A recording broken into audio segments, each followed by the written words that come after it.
Дайте знати, що мене видно чутно, і будемо розпочинати.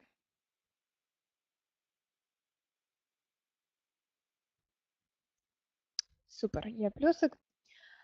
Так, сьогодні в нас по плану дуже багато роботи. Я це кажу кожен раз, але в нас кожен раз багато роботи. Сьогодні в нас цікава граматика і цікаве читання, не читання, а слухання. Та читання теж. Оскільки в нас це один, я вирішила взяти тексти тяжчі. І сьогодні ми поговоримо про роботів і штучний інтелект. Але для початку, як завжди, quotes of the day. Wise men speak because they have something to say, fools because they have to say something. So, how do you understand this quote? Wise men speak because they have something to say.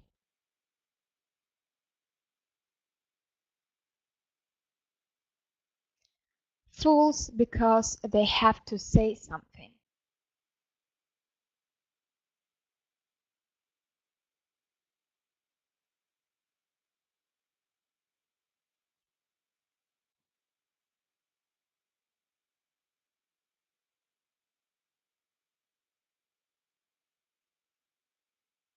So, I think that fools are talking whatever they want without even thinking that they can be foolish. And wise man always has something to say because he is clever. He knows a lot of different interesting things, and so on, so on, so on.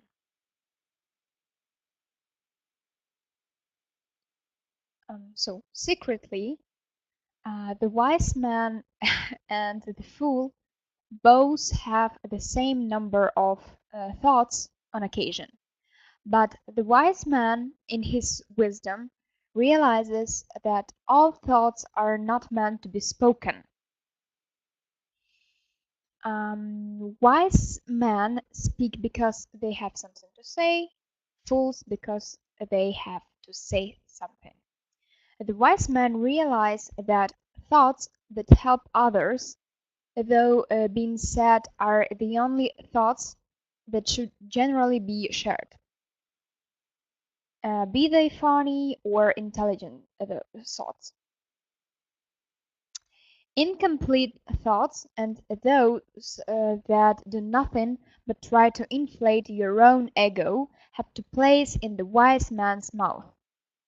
Leave those to the fools, and let only wonder be uttered from your lips. So, the next quote is, a man's character may be learned from the adjectives which he habitually uses in conversation.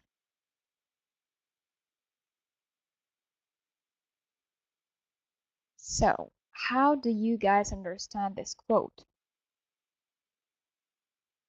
A man's character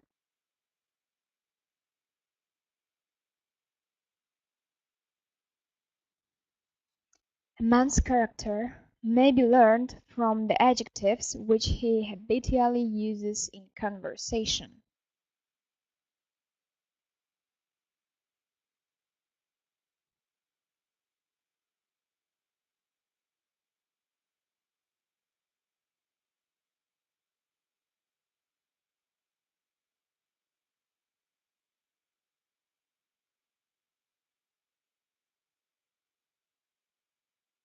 How do you guys understand this quote?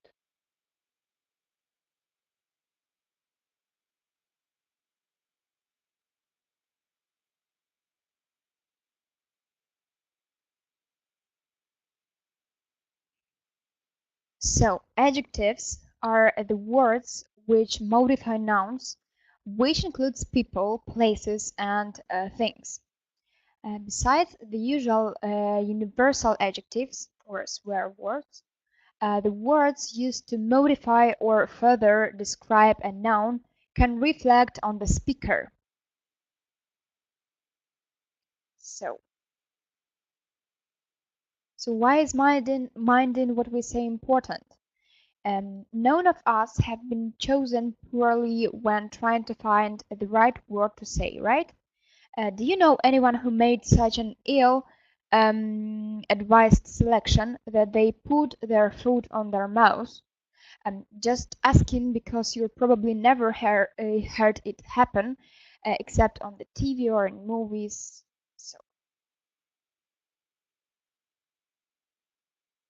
So in reality, we've probably all done it more times that we want to remember. While our intention wasn't to hurt, so many words have multiple meanings, and so on.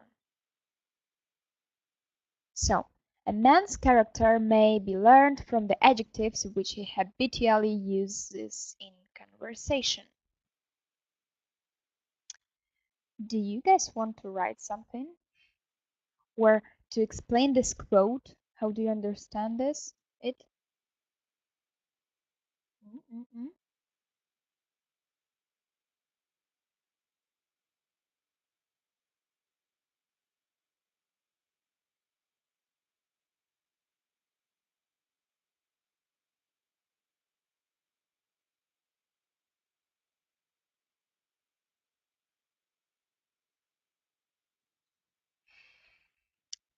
A man's character may be learned from the adjectives which he habitually uses in conversation.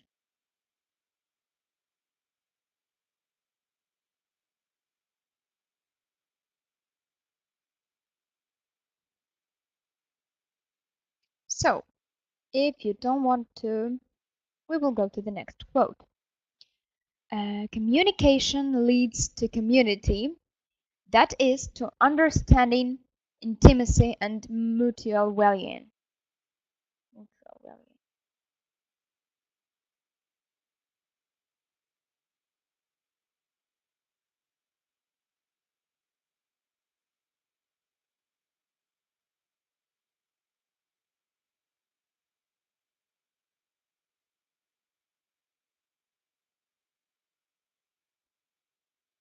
Communication leads to community, that is, to understanding, intimacy, and mutual valuing.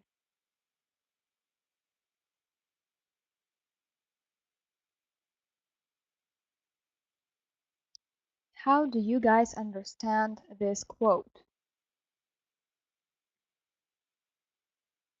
Community can be defined simply as a group in which three conversations can take place. Community is where I can share my innermost thoughts, bring out the depth of my own feelings, and know they will be understood.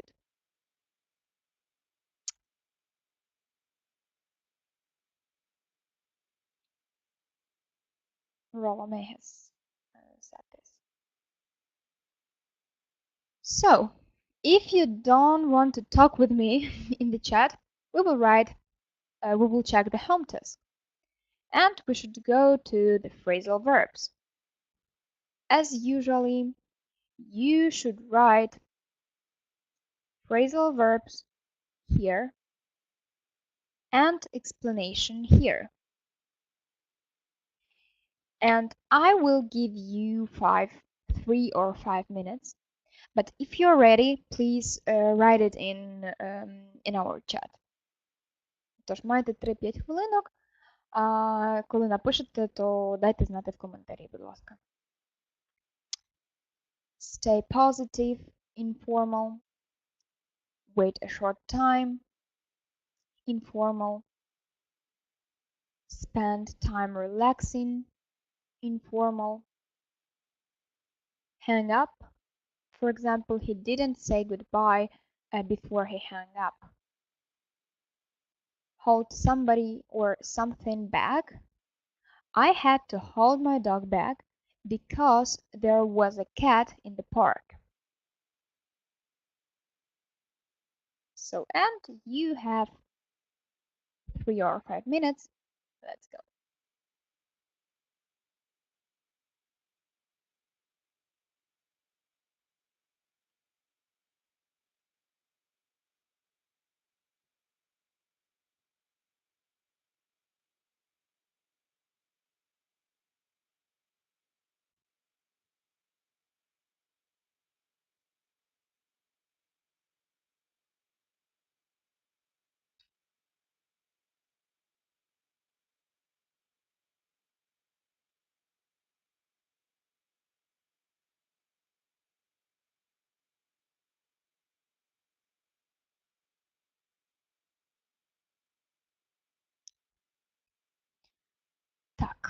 Напишіть мені, будь ласка, як будете готові, щоб ми могли перевірити.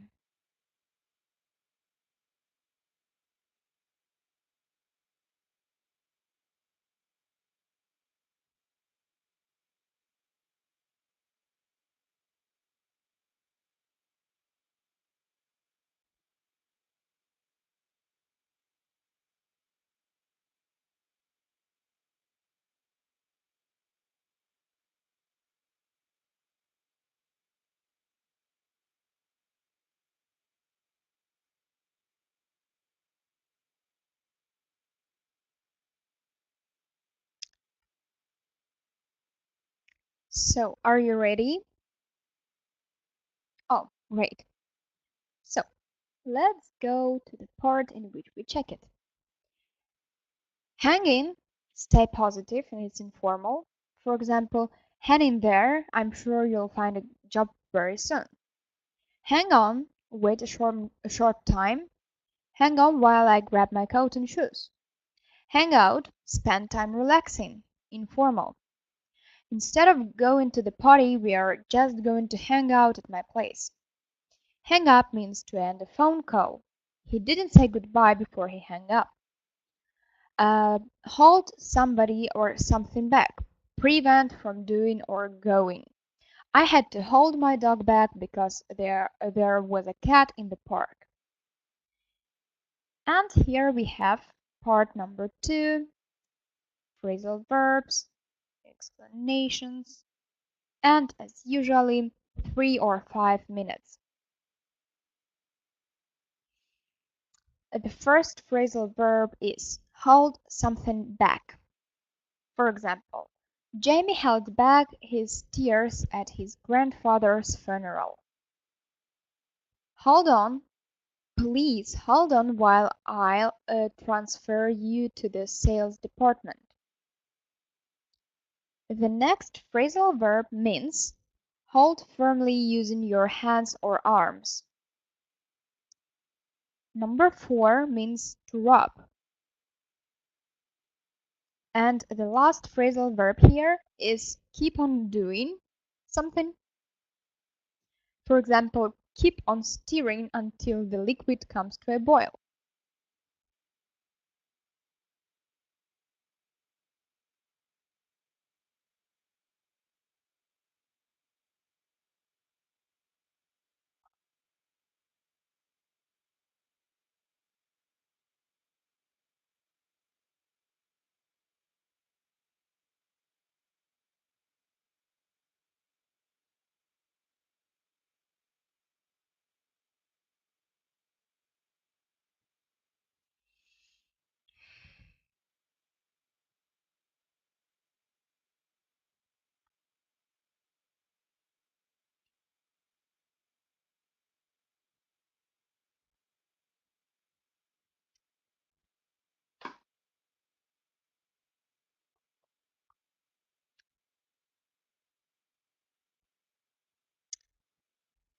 So please write me when I'm ready, and we will check it.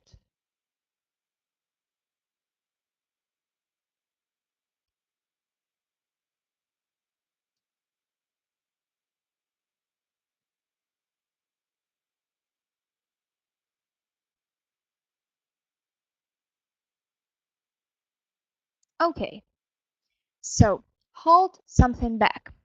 Hide an emotion. For example, Jamie held back, as you know. Hold on, wait a short time. Hold on to somebody or something. Hold firmly using your hands or arms. Hold on to your head because it's very windy outside.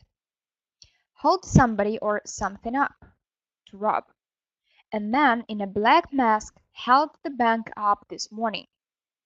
Keep on doing something, continue doing. Keep on stirring until the liquid comes to a boil. And here you have, guys, the third part. And as you see, you should just write phrasal verbs. Not tell, stop from entering, continue at the same rate, fail to support or help, disappoint, and allow to enter.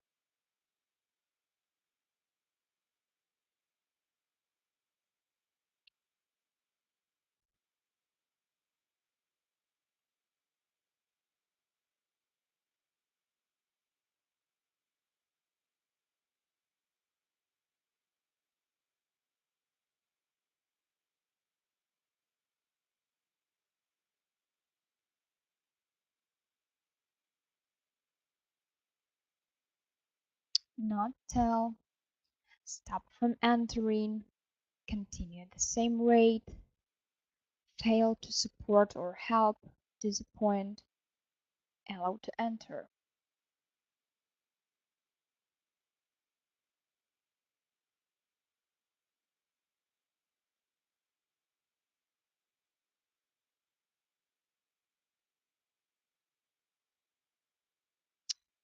Please write me when you are ready.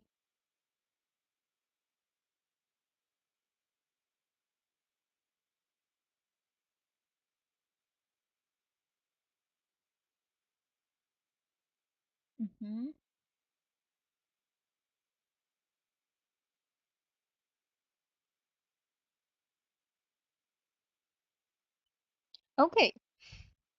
Ми відчуваємо, сьогодні працюємо вдвох. Але це нічого. Інші подивляться запис. Keep something from somebody, not tell. We kept our relationship from our parents for 2 years. Keep somebody or something out. Stop from entering. Try to keep the wet dog out of the living room. Keep something up. Continue at the same rate. If you keep those results up, you will get into a great college. Let somebody down. Fail to support or help, disappoint. I need to be on time. Don't let me down this time. And let somebody in, allow to enter.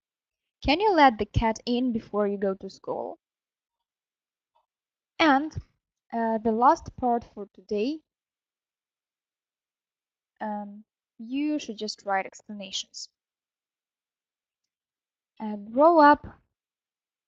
For example, when Jack grows up, he wants to be a fireman.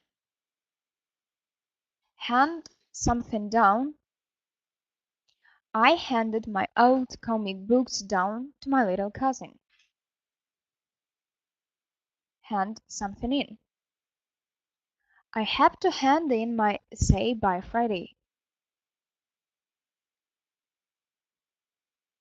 Hand something out. We will hand out the invitations at the door. And hand something over. The police asked the man to hand over his wallet and his weapons.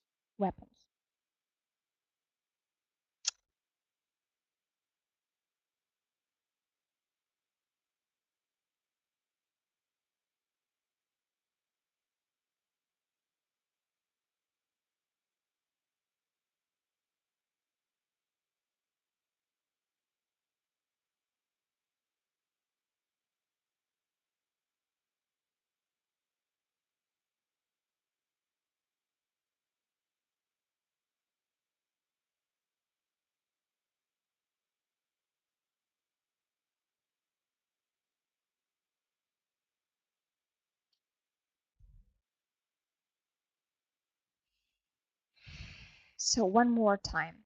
Grow up, hand something down, hand something in, hand something out, and hand something over.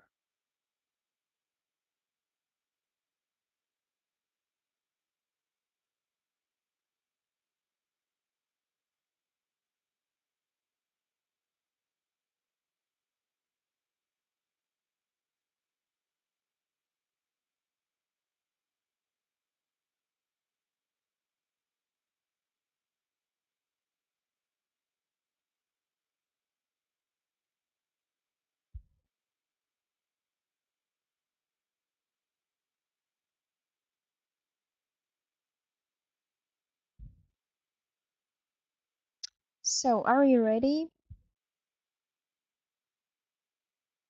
Or do you need more time?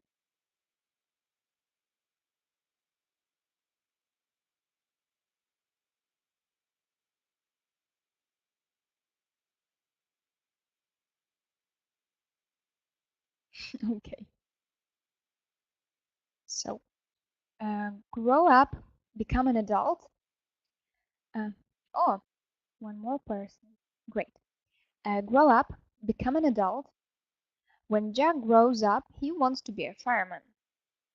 Hand something down means give something used to somebody else.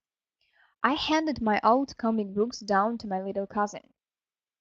Hand something in, submit. I have to hand in my essay by Friday. Hand something out, to distribute to a group of people. We will hand out the invitations at the door. Hand something over, give, usually unwillingly. The police asked the man to hand over his wallet and his weapons. So, let's go to the grammar. And today we will talk about gerunds. And as you see, learning about gerunds is fun. Can you spot the gerund in the sentence, learning about gerunds is fun?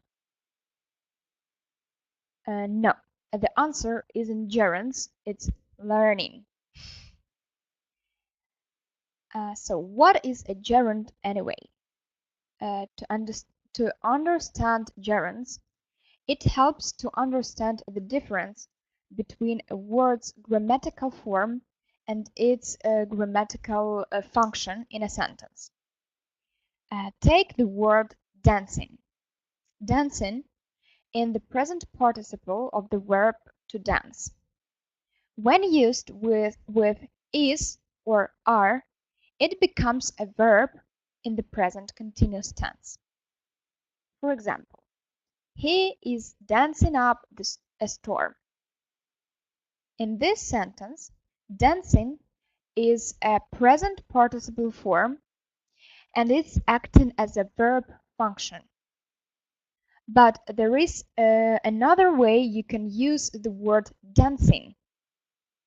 For example, dancing is all Gordon or is all he can think about. Dancing looks just like it did before. But in this sentence, the word dancing is not acting like a verb. It's acting like a noun. In fact, dancing is the subject of this sentence. It still looks like a present participle form, but in this sentence, it is filling in for a noun function. When a present participle is used as a noun, it's called a gerund. So, do you guys understand this?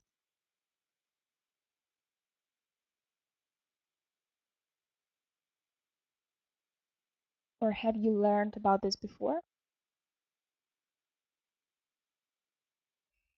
Так, напишіть мені, чи ви з цим стикались, чи вчили про це раніше, і чи все тут зрозуміло, що я сказала.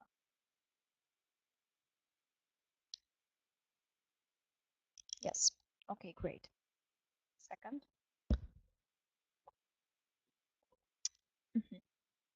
So,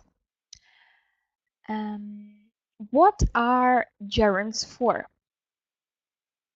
Gerunds are marvelously flexible. They allow you to talk about an action in an abstract way. And because they act like nouns, you can use them anywhere that a noun would normally go in a sentence. A gerund can be used as a subject. For example, dancing makes Anne happy. Or an object, Anne loves dancing. or a compliment. Anne's main interest in life is dancing, or the object of a preposition. In some sentences, a gerund can also take the place of an infinitive. To dance is Anne's only ambition, or dancing is Anne's only ambition. Or Anne loves to dance, or Anne loves dancing.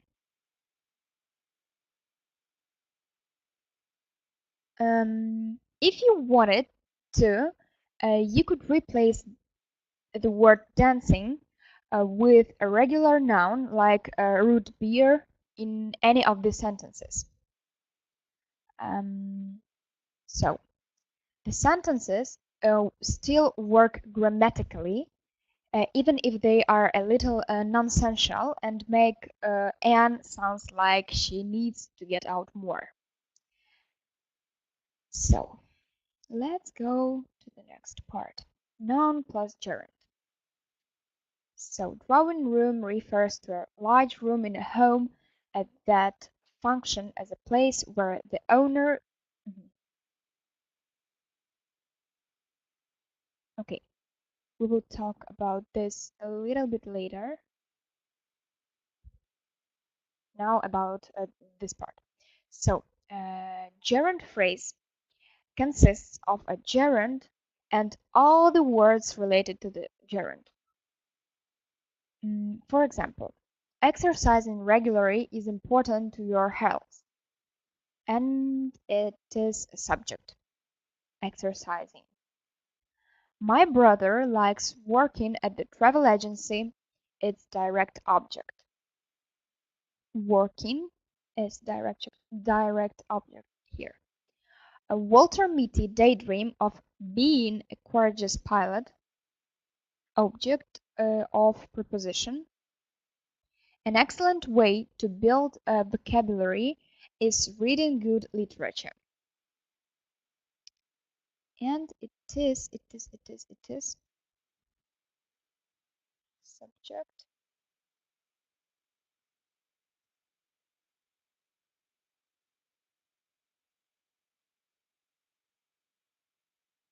Predicate nominative.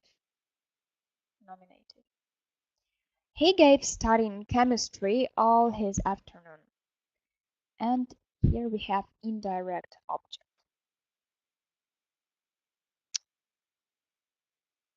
So one more time.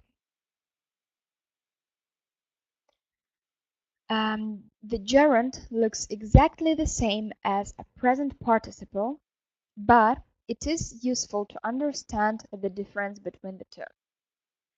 The gerund always has the same function as a noun, although it looks like a verb. Some uses of the gerund are covered on our lesson, on this presentation.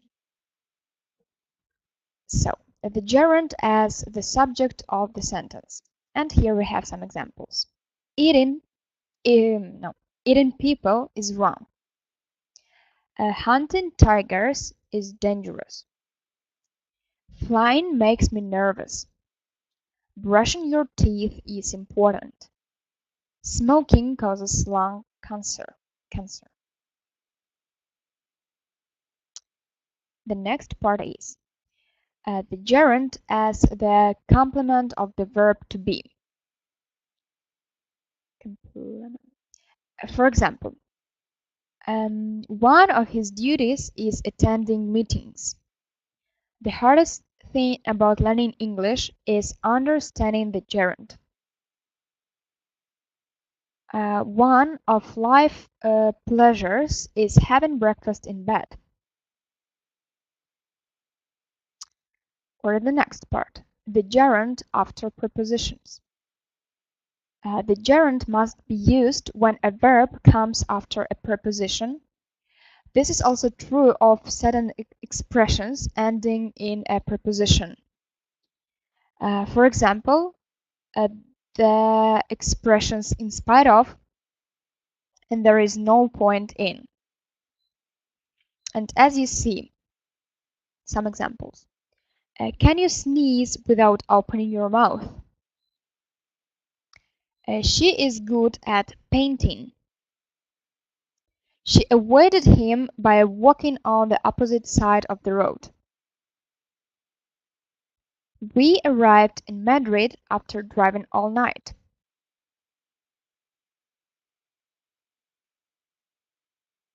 My father decided against postponing his trip to Hungary. There is no point in waiting. In spite of missing the train, we arrived on time. The gerund after phrasal verbs. For example, when will you give up smoking?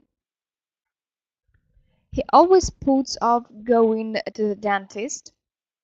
Or he kept on asking for money. Or Jim ended up buying a new TV after his old one broke. And there are some phrasal verbs that include the word to as a preposition. For example, to look forward to take to get around to, and to be used to. It is important to recognize that the word to is a preposition in these cases because it must be followed by a gerund. It is not part of the infinitive form of the verb. You can check whether to is a preposition or part of the infinitive. If you can put the pronoun it after the word to and form a meaningful sentence, then the word to is a preposition and must be followed by a gerund. For example, I look forward to hearing from you soon. I look forward to it. I am used to waiting for buses. I am used to it. She didn't really take to studying English. She didn't really take to it. When will you get around to mowing the grass? When will you get around to it? So, the gerund in compound nouns. In compound nouns, using the gerund, it is clear that the meaning is that of a noun, not of a continuous verb. For example, with the word swimming pool, it is a pool for swimming in. It's not a pool that is swimming. For example, I am giving Sally a driving lesson. They have a swimming pool in their backyard. I bought some new running shoes. And the last part about gerund for today. Not last. The gerund is necessary after the expressions can't help, can't stand, to be worth, and it's no use. And some examples. She couldn't help falling in love with him. I can't stand being stuck in traffic jams. It's no use trying to escape. And it might be worth phoning the station to check the time of the train.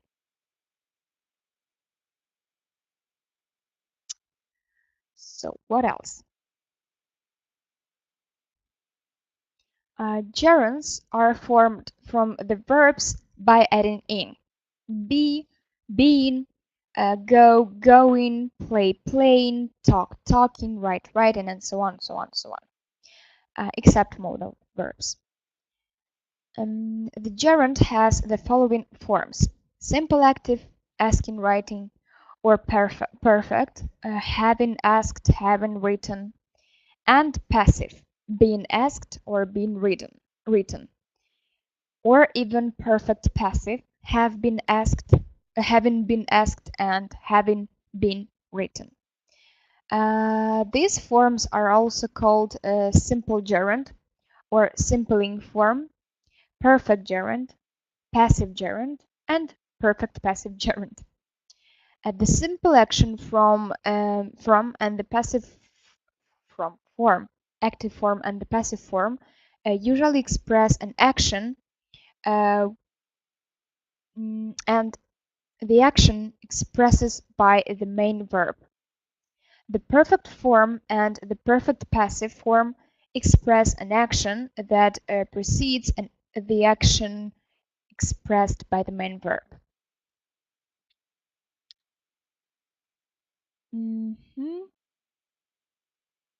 And a few words about negative forms.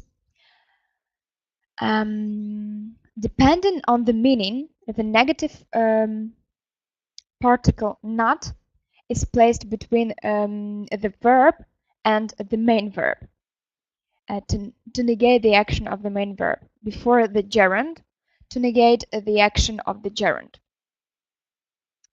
Not before the gerund. For example, he was fined for not paying his debt. I'm surprised at not being asked about it. He apologized for not having written his report on time. She is disappointed at not having been invited.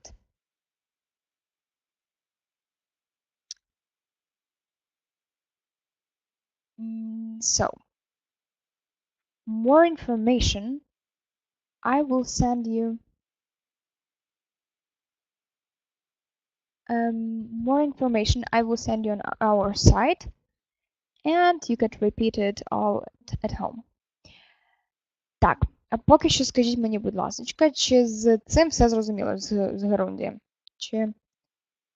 І, вірніше, навіть не чи все зрозуміло, тому що ще будуть повторення, ще ми багато чого зробимо, а чи стикалися ви з цією темою раніше?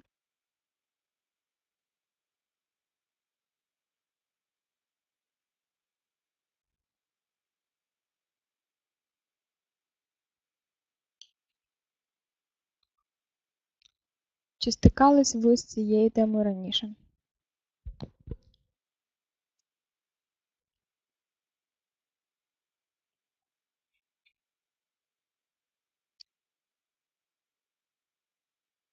Так.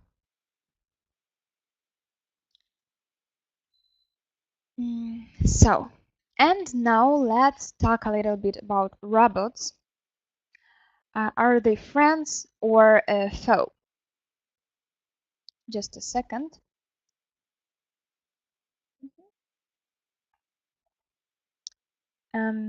Just a sec. I must check one thing.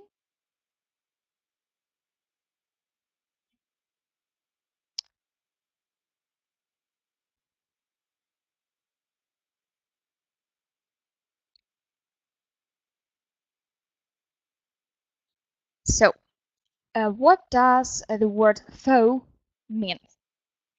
It's an enemy or opponent. Foe. Robots. Friends or foe? And for different people from different countries and so on, describes what do they think about robots.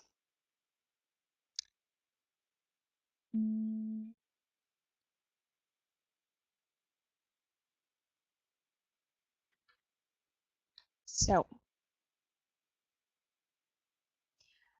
what is the truth of artificial intelligence, or AI? Will robots become as intelligent as humans, or more intelligent? What is the future of artificial intelligence? Will it be possible for robots to be autonomous? If so, when will that happen? And will it be a good thing? So here we have answers of 4 experts, what they think. And the first expression is I would say that we are quite a long way of developing the computing power of the algorithms for fully autonomous AE, though I do think it will happen within the next 30 or 40 years. We will probably remain in control of technology, and it will help us solve many of the world's problems. However, no one really knows what will happen if machines become more intelligent than humans. They may help us, ignore us, or destroy us. I tend to believe AI will have a positive influence on our future lives. But whether that is true will be partly up to us. Part number 2. I have to admit that the potential consequences of creating something that can match or surpass human intelligence frighten me. Even now, scientists are teaching computers how to learn on their own. At some point in the near future, their intelligence may well take off and develop at an ever-increasing speed. Human beings evolve biologically very slowly, and we would be quickly superseded. In the short term, there is a danger that robots will take over millions of human jobs, creating a large underclass of unemployed people. This could mean large-scale poverty and social unrest. In the long term, machines might decide the world would be better without humans.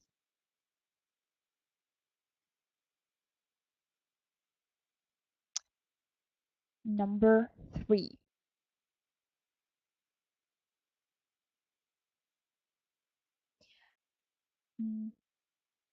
Number 3. Personally, I think it's fascinating to consider how we'll speed up our evolution as a species by augmenting our bodies. Imagine if you could implant a computer inside our brain. Soon we'll be able to do just that and enhance our mathematical ability, audiovisual perception, and our memory. And this idea is only going to become more and more commonplace. AI is also popping up in the world around us. Recent developments include self-driving cars and drones carrying life-saving equipment to people at sea. Granted, there have been a few teething problems. One woman who was asleep on the floor had her hair eaten by her robot vacuum cleaner, and there have been fatal accidents with self-driving cars. But progress always comes at a cost, and for me, the advantages far outweighed the disadvantages.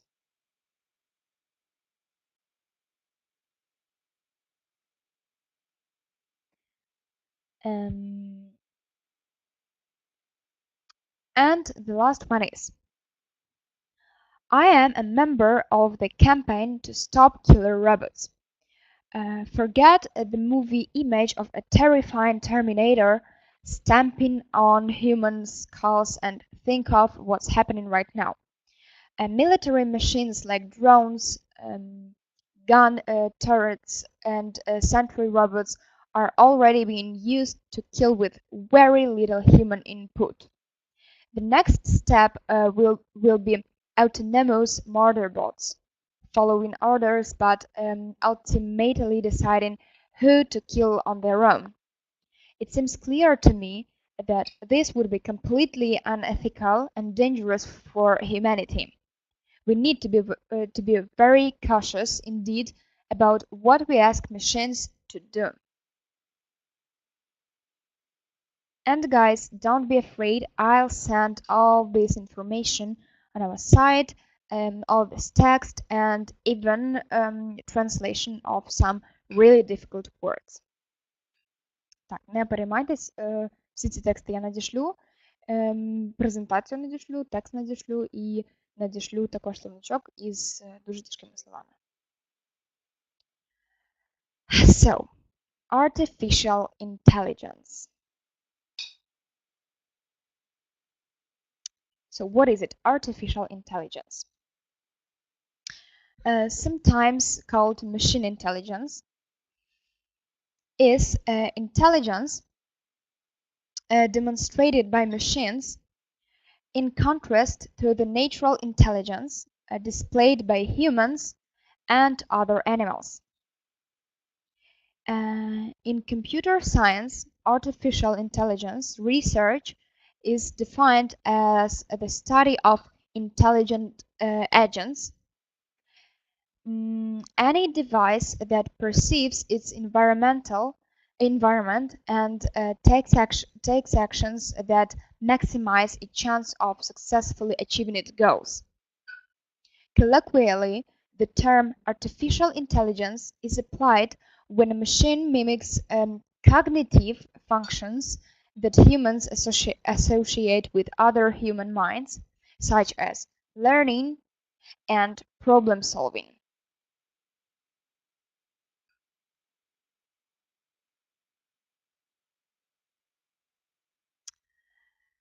The scope of artificial intelligence is disputed.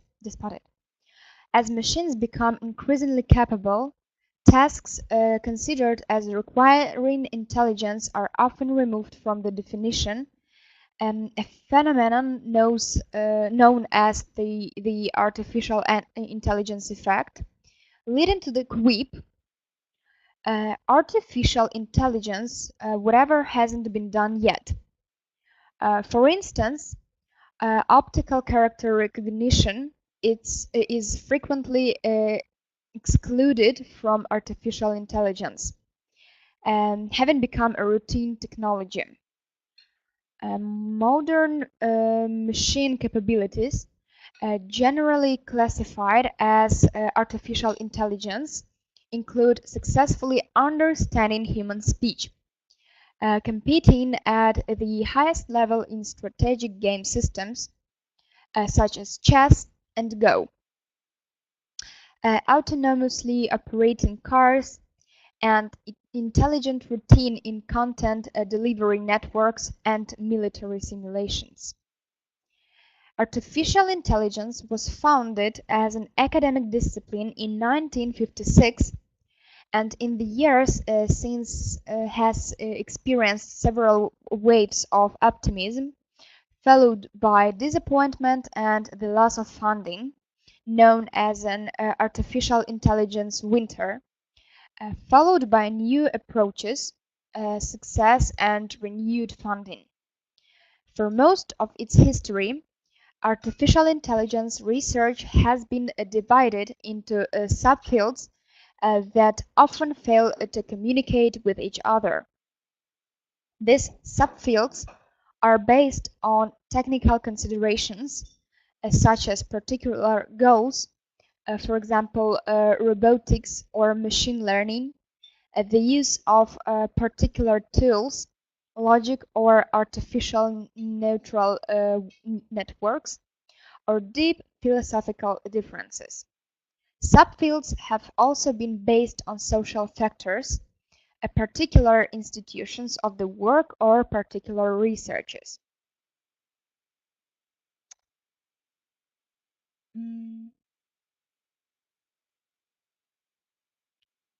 We use artificial intelligence to provide a precise and optimal decision making to remove the complexity of managing resources with your operation.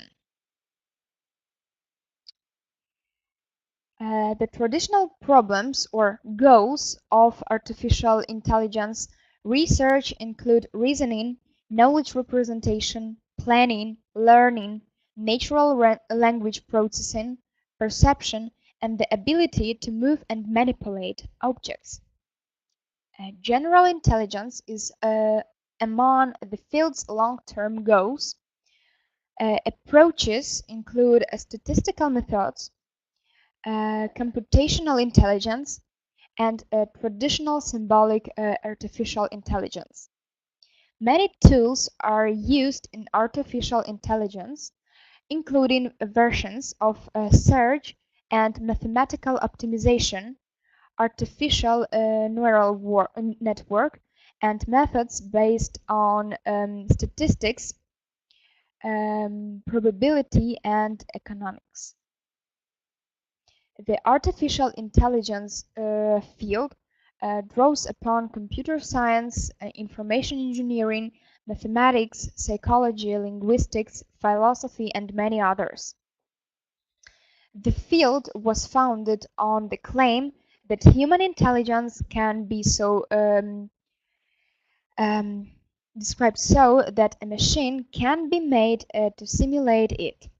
This raises philosophical arguments about the nature of the mind and the ethics of creating artificial beings endowed with human-like intelligence, which are issues that have been explored by myth, fiction, and philosophy since antiquity. Some people also consider artificial intelligence be a danger to humanity if it progresses unupdated. Others believe that artificial intelligence, like previous technological revolutions, will create a risk of mass unemployment. In the 21st century, artificial intelligence techniques have experienced following concurrent advances in computer power, large amounts of data, and theoretical understanding. All artificial intelligence techniques have become an essential part of the technology industry, helping to solve many challenging problems in computer science, software engineering, and operation research. So what does artificial intelligence mean? Що це означає? Що це таке? Чекаю від вас хоча б декілька речень, що ви зрозуміли, що ви запам'ятали, що ви почули.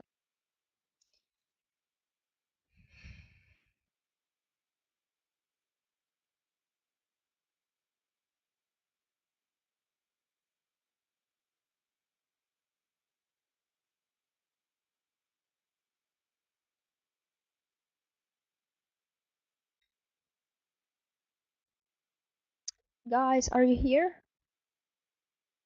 Ви тут?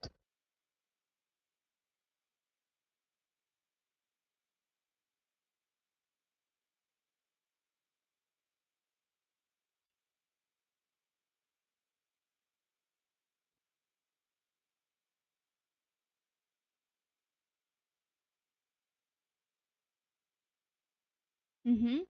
О, якщо ви тут, то пишіть, що ви зрозуміли. І в першу чергу, що таке artificial intelligence?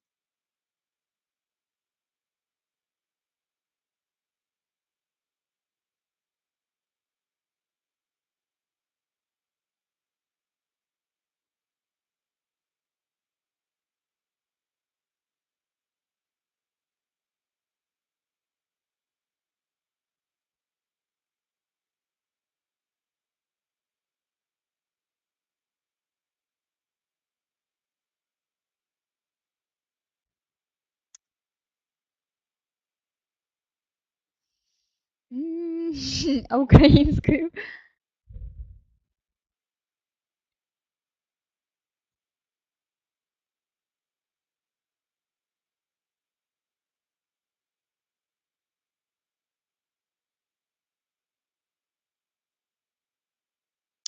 Yes, that's right. And what do you think? Can a computer talk like a human? Can a computer talk like a human? Чи може комп'ютер розмовляти як людина?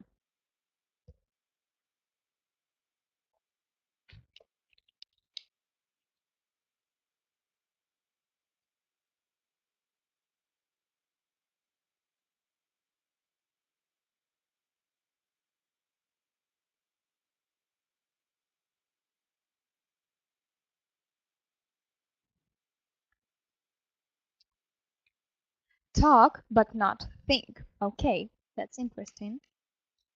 Mm-hmm.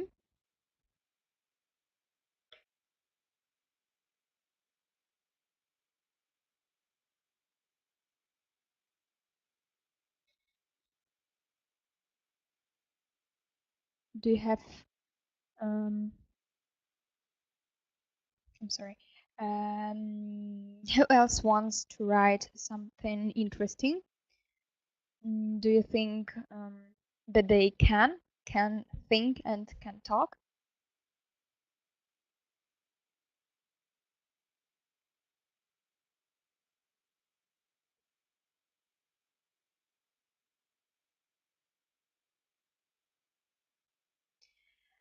Okay, I will tell you some words about a Turing test. Um, where do I have this test? Turing test. Yeah, here we have it.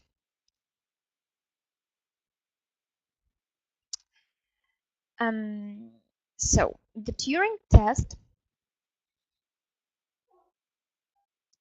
During the Turing test, the human questioner asks a series of questions to both respondents. After the specified time, the questioner tries to decide which terminal is operated by the human respondent and which terminal is operated by the computer. And I'll explain it.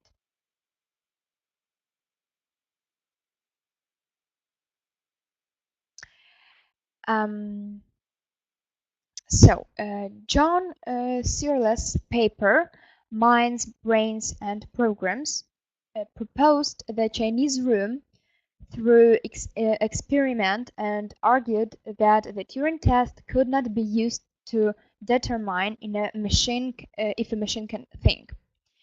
Searle noted that software such as ELIZA could pass the Turing test simply by manipulating symbols of which they had no understanding.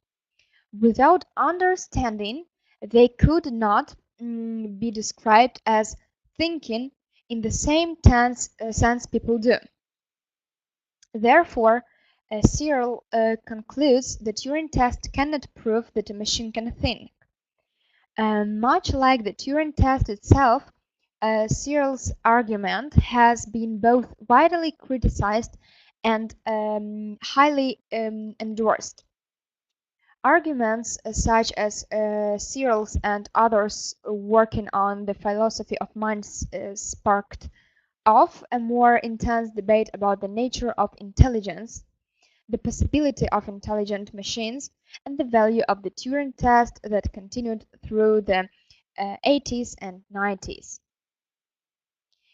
The Turing test, developed by Alan Turing in 1950, is a test of a machine's ability to exhibit intelligent behavior equivalent to or that of a human. Turing proposed that a human evaluator would judge natural language conversation between a human and a machine designed to generate human-like responses. The evaluator would be aware that one of the two partners in conversation is a machine, and all participants would be separated from one another. The conversation would be limited to a text-only channel, such as a computer keyboard and screen, so the result would not depend on the machine's ability to render words as speech. If the evaluator cannot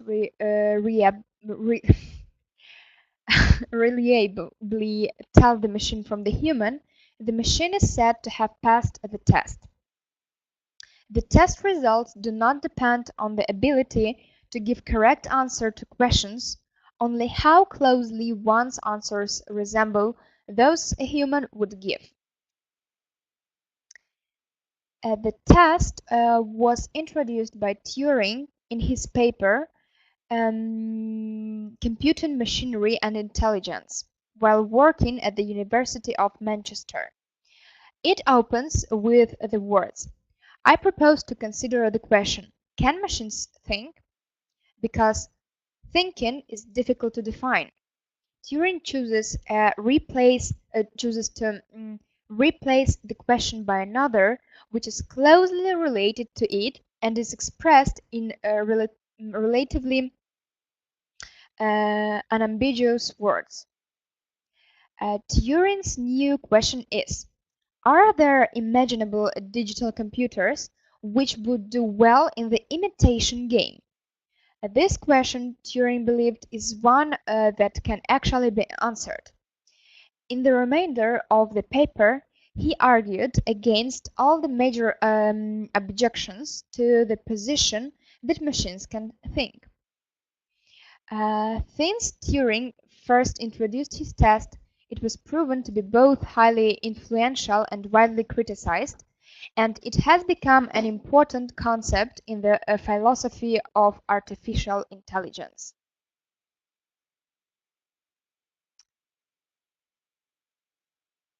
So, do you know what does it mean? NLP.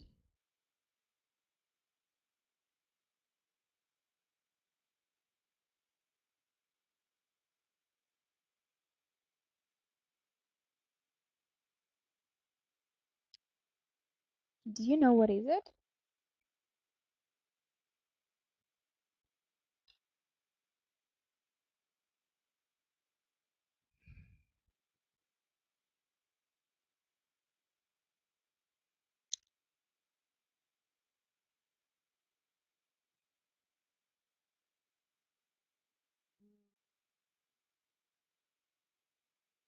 Neuro-linguistic programming. Neuro-linguistic programming.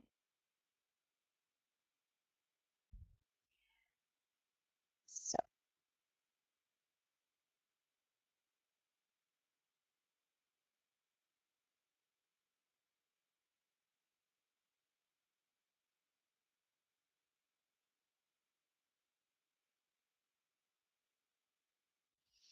neuro-linguistic programming is an approach to communication, personal development, and psychotherapy created by Richard Bandler and John Grinder in California, United States, in the 1970s.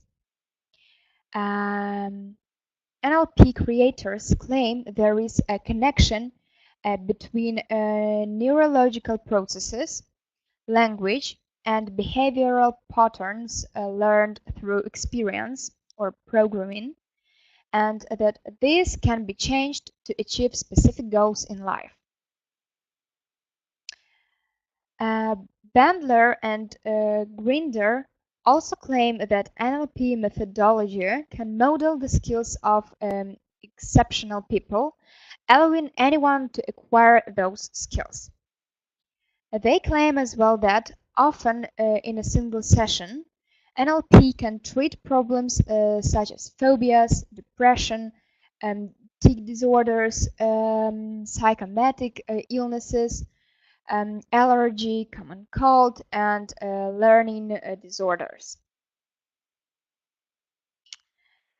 So, what else? What else? So, guys, please write me some words about what do you remember about artificial intelligence, a Turing test, and neuro-linguistic programming. Some sentences, something interesting that you remember from the lesson, from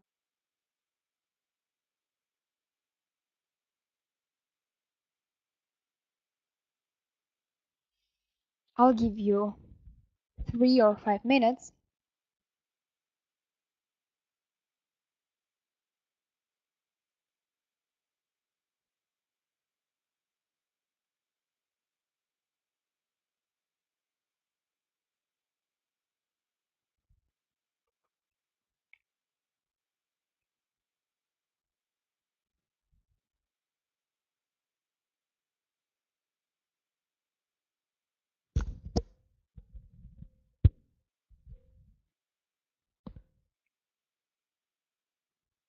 Aha, but in English, please. Everything just in English.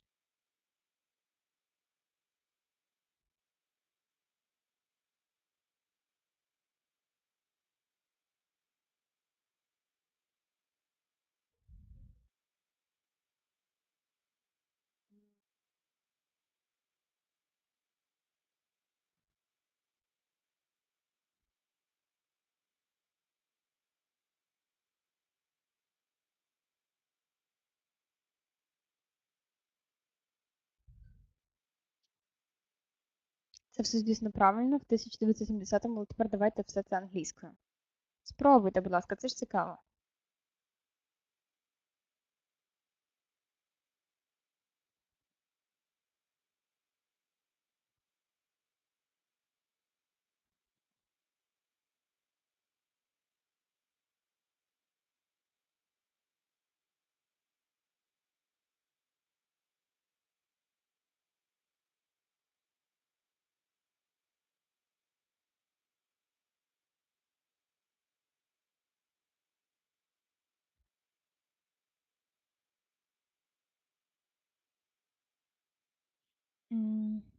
Тільки appear пишеться трішки інакше.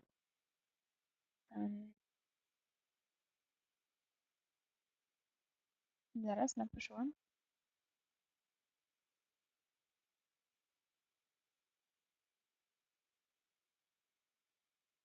Appeared. Ось так пишеться. What else? What else?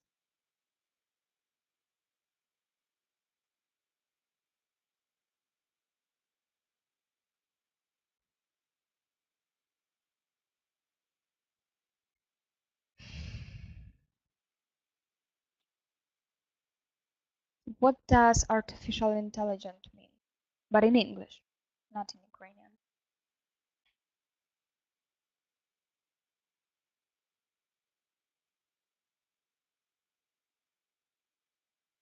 Knowledge reasoning, planning, machine learning, computer vision.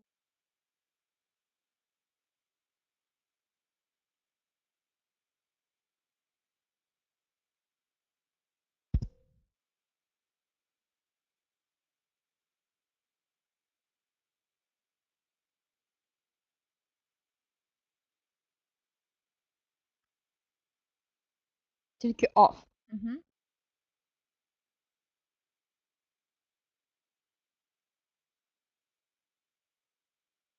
Same thing that has two sides.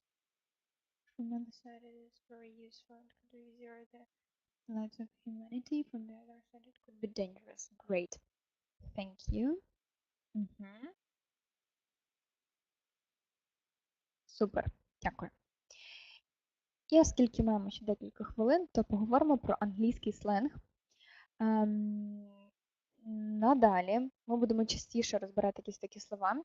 І будьте готовими до того, що навіть буде нецензурна лексика, лайка, тому що на такому рівні теж це все треба вже вивчити. So, the first word is the word busted. To your grandparents, busted probably meant that something was broken. To your parents, it means getting caught doing something wrong. The latest use as an adjective to mean ugly. No, I won't go out with your little sister. He's busted.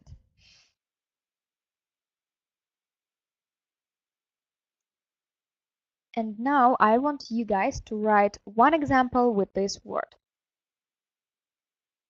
Busted, which means ugly.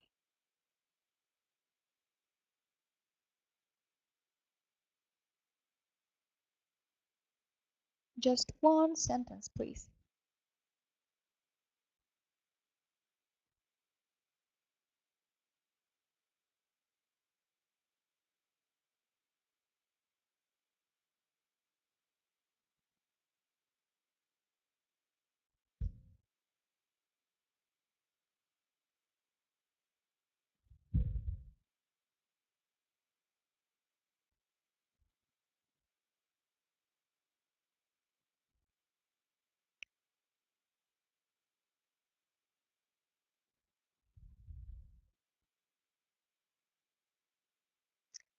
Break, split, what do you mean?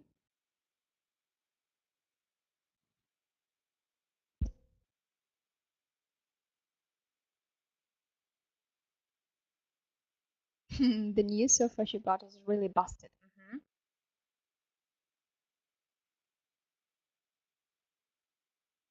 Okay, right. Originally, a verb for the act of being a passenger in a vehicle, this word also evolved into a noun to describe a car. Most recently, my rides can mean sneakers. I got new rides to match my favorite shirt. And I am waiting for an example from you with this word. Right. I got new rides to match my favorite shirt.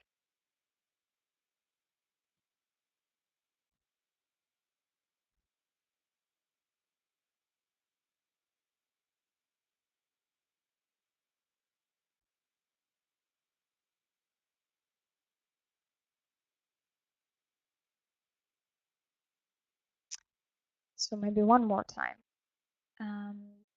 My rides can mean sneakers.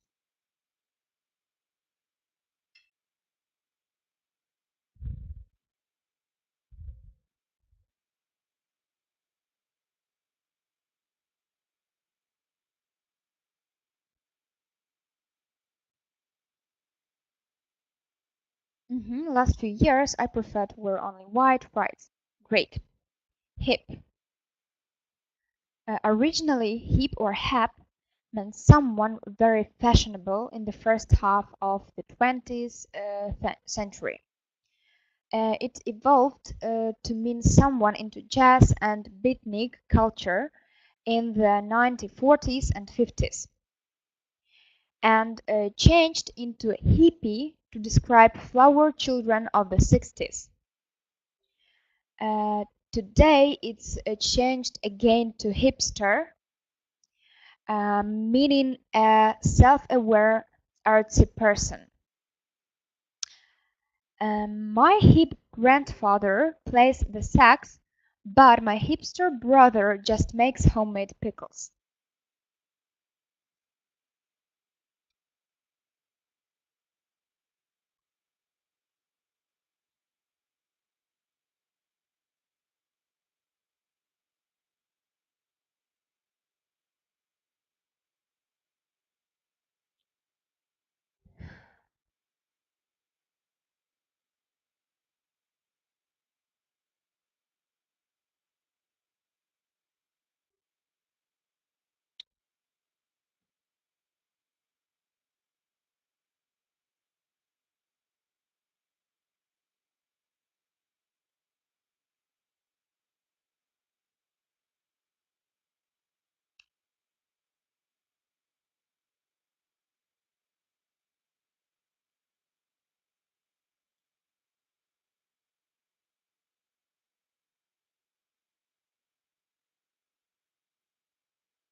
She was a hip in past.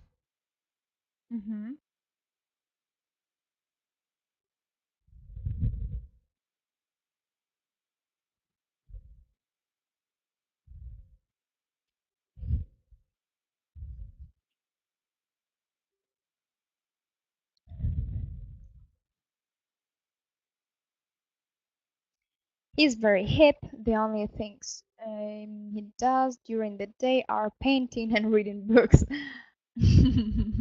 Okay. And the last one is frenemy. Frenemy.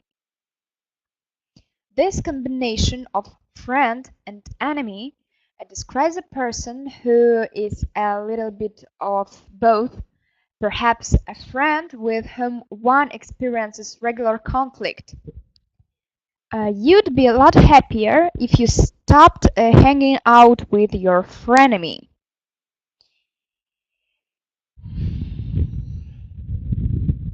And I am waiting for an example from you.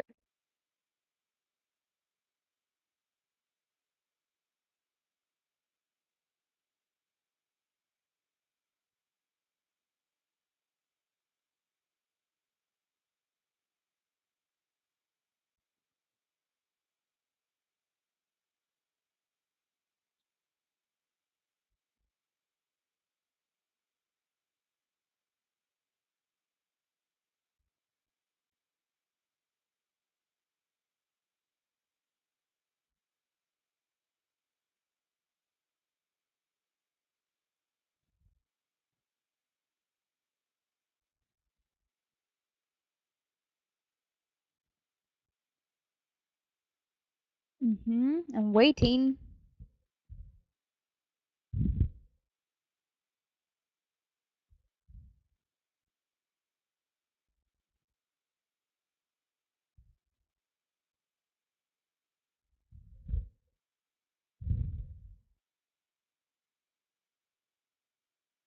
So, just one example, please.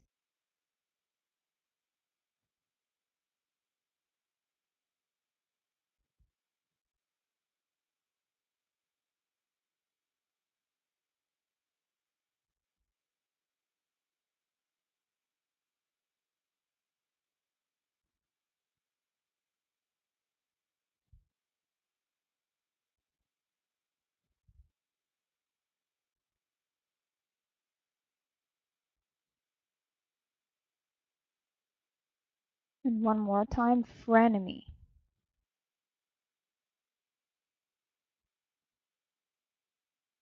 It's a friend and enemy.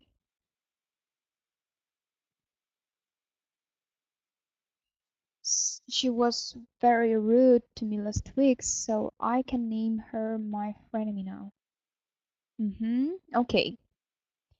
And if you give me just a second, I will send you one more presentation with phrasal verbs. Одну секундочку, я надішлю зараз завантажу ще одну презентацію, тільки вже з phrasal verbs, тому що я не думала навіть, що ми встигнемо їх зробити.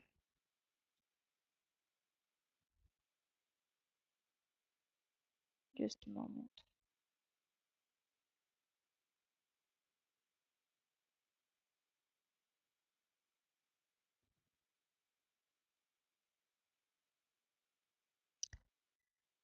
So.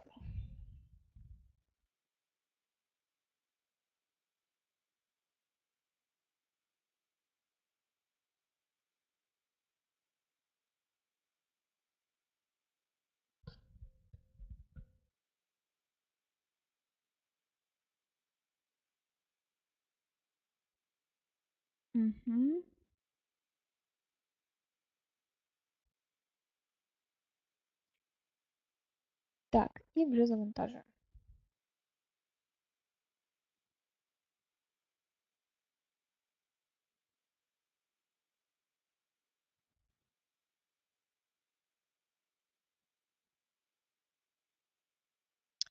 Just a second, just a moment. I'm so sorry, but we should wait.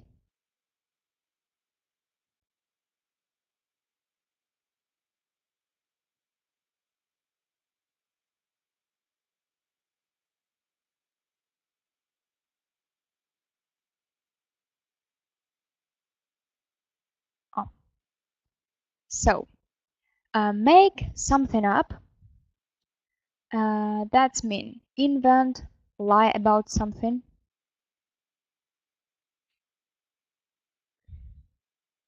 For example, Josie made up a story about why we were late. Make up, forgive each other. We were angry last night, but we made up at breakfast. Make somebody up. Apply cosmetics to. My sister made me up for my graduation party. Mix something up. Confuse two or more things. I mixed up the twins' names again. Pass away, to die. His uncle passed away last night after a long illness. And one more time. Make something up, invent or to lie about something. Make up, forgive each other. Make somebody up, apply cosmetics to. Mix something up, confuse two or more things. Pass away, to die. Pass out, faint. It was so hot in the church that an elderly lady passed out. Pass something out. Give the same thing to many people. The professor passed the textbooks out before class. Pass something up. Decline.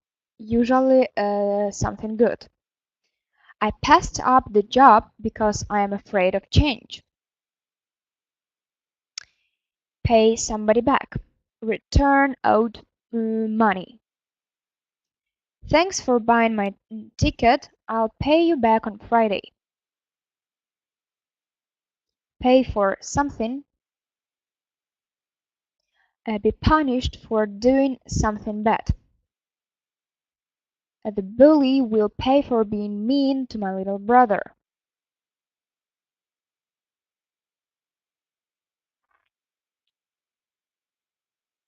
Pass out. Faint. Pass something out. Give the same thing to many people. Pass something up. Decline. Usually something good. Pay somebody back. Return owed money. Pay for something. Be punished for doing something bad.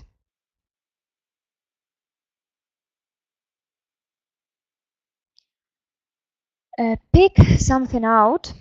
To choose. I picked out 3 sweaters for you to try on. Point somebody or something out. Indicate with your finger. I'll point my boyfriend out when he runs by. Put something down. Put what you are holding on a surface or floor. For example, you can put the groceries down on the kitchen counter. Put somebody down. Make somebody feel stupid. The students put the substitute teacher down because his pants were too short. Put something off. Postpone. We are putting off our trip until January because of the hurricane.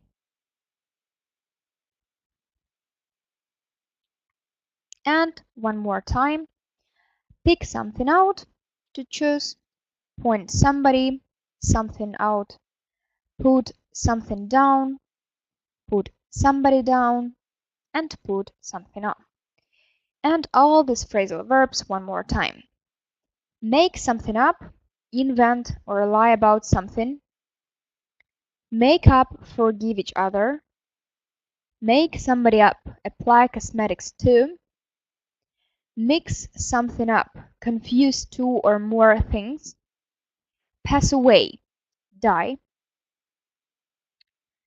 Pass out, faint. Pass something out, give the same thing to many people. Pass something up, decline, usually something good. Pay somebody back, return owed money. Pay for something, be punished for doing something bad. Pick something out, to choose. Point somebody or something out.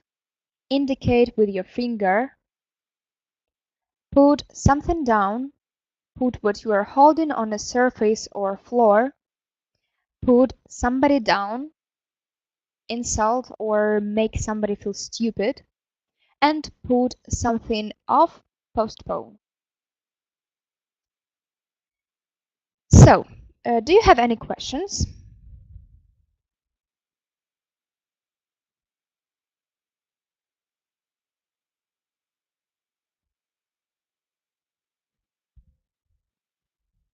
Чи маєте якісь запитання, побажання, пропозиції?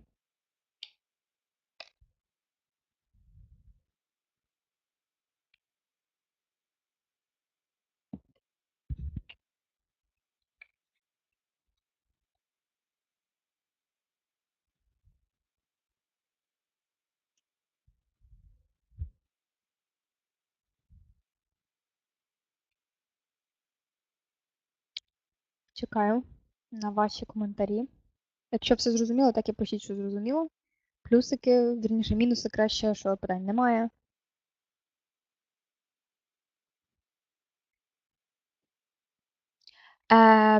Це значить відкласти. Відкласти щось.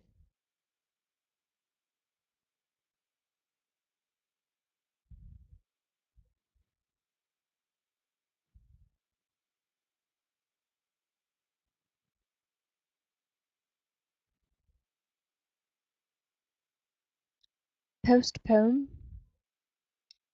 A verb, cause or arrange for something to take place at the time later than that first scheduled.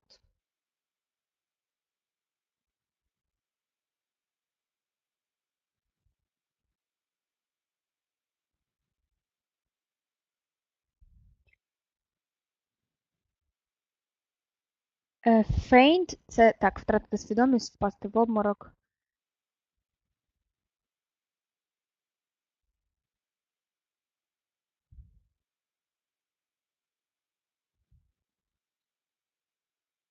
Ще якісь запитання?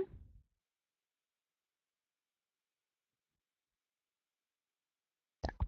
Якщо ні, то я з вами на сьогодні прощаюсь. Вже вкотре повторюсь, у нас практично індивідуальні заняття, але це класно. Сьогодні ввечері, ближче до години 10-11, закину на сайт всі матеріали, включаючи домашнє завдання, і матимете цілі вихідні, щоб їх зробити. Ой, ще понеділок з вівторком. Тому дякую за сьогодні, дякую за увагу. Thank you, have a nice weekend. Thank you, you too. Відпочивайте. Bye-bye.